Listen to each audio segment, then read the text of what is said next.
Hundreds of Trump supporters are driving around Erie County in hopes of helping re-elect President Donald Trump.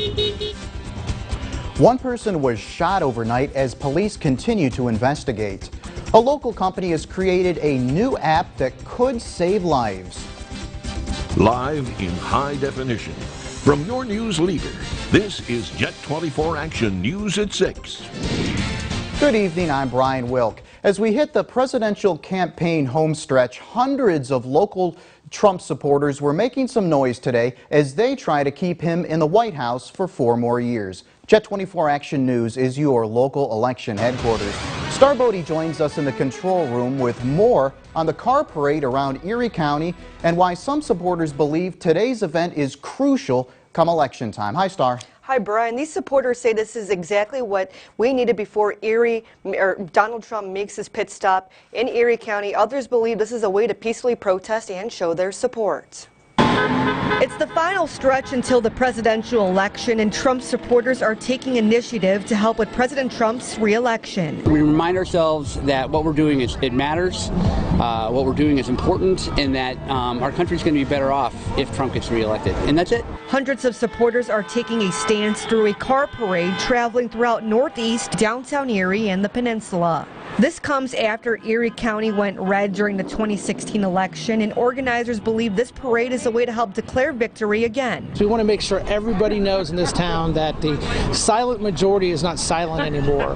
We're here to make noise. This is a big election. In my lifetime, this is the biggest one I can remember, so we're all excited and ready to go vote. Supporters honked and waved their flags across town in hopes of bringing attention to others who are still questioning who to vote for. Trump supporters believe that this parade will speak volumes, especially days before President Donald Trump makes a campaign stop in Erie. This election isn't a popularity contest. It's not about who's the most likable guy. It's about who can really get America back on its feet, and that's exactly where we were before the pandemic. President Trump is expected to make a campaign stop in Erie on Tuesday. Now, those supporters that were in attendance of the parade were asked to donate a canned food as an entry fee. Brian? Thank you, Star. Time is running out to register to vote in the 2020 election. Monday, October 19th is the final day to register to vote. If you fail to register, you fail to be heard in this important presidential election. There is still time to get a mail-in ballot, or you can vote in person Tuesday, November 3rd. If you have questions, call the Erie County Elections Office at 814-451-6275. For all your election news anytime, head to our website, yourerie.com. One local nonprofit organization is using technology to ensure the safety of Erie residents. SafeNet is launching a new app called Are You Safe, which is available for free in the App Store. The app offers support for anyone who may be in an abusive relationship or for those concerned about somebody in one. The new app also helps people find services and gives victims the opportunity to journal their feelings. What we're suggesting is we're asking everybody to download it, share it with a friend sometime when you think they might have a potential situation going on. It's very helpful. It's a great bystander tool. If you are in need of assistance, you can call SafeNet's hotline at 454-8161. An overnight shooting sent one person to the hospital. According to Erie Police, around 1 a.m., a male in his mid-20s was shot near 22nd and Wayne Street. They say the victim was uncooperative and was taken to UPMC Hammett with non-life-threatening injuries. Police are still investigating. Customers at the Harbor Creek Walmart were forced to evacuate after a fire broke out inside the store. Multiple fire crews responded to the Buffalo Road Walmart around 4 Saturday after a fire broke out in a trash compactor in the back of the store. When crews arrived, smoke and fire was coming from the compactor. Customers inside the Walmart were evacuated for a time while crews put out the blaze. According to officials on scene, there was minor to moderate smoke damage. No injuries were reported.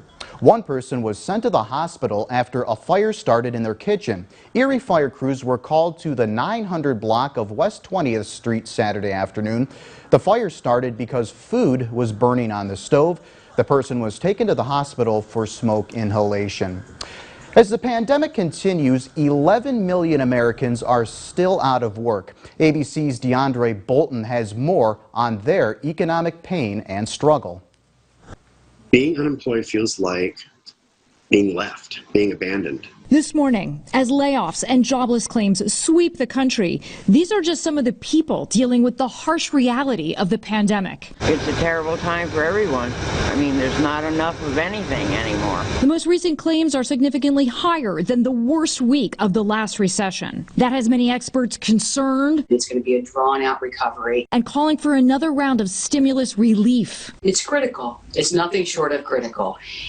These households, 11 million people who, for no fault of their own, have lost their jobs, their livelihoods, and lay awake probably every night wondering how they're going to take care of themselves. The longer the virus is with us, the more businesses worry about their bottom lines and their employees' livelihoods. Some of them, this is their main source of income. Others, this is their second job. I have an obligation to my employees and to my community. We don't know what's going to happen. The pandemic seems like it's getting stronger again. So we're really risking a lot by still trying to grow food. One reason, since March, small businesses have really been hurt. And in the past 10 years, minority-owned businesses are worth half of the small business creation. Deirdre Bolton, ABC News, New York.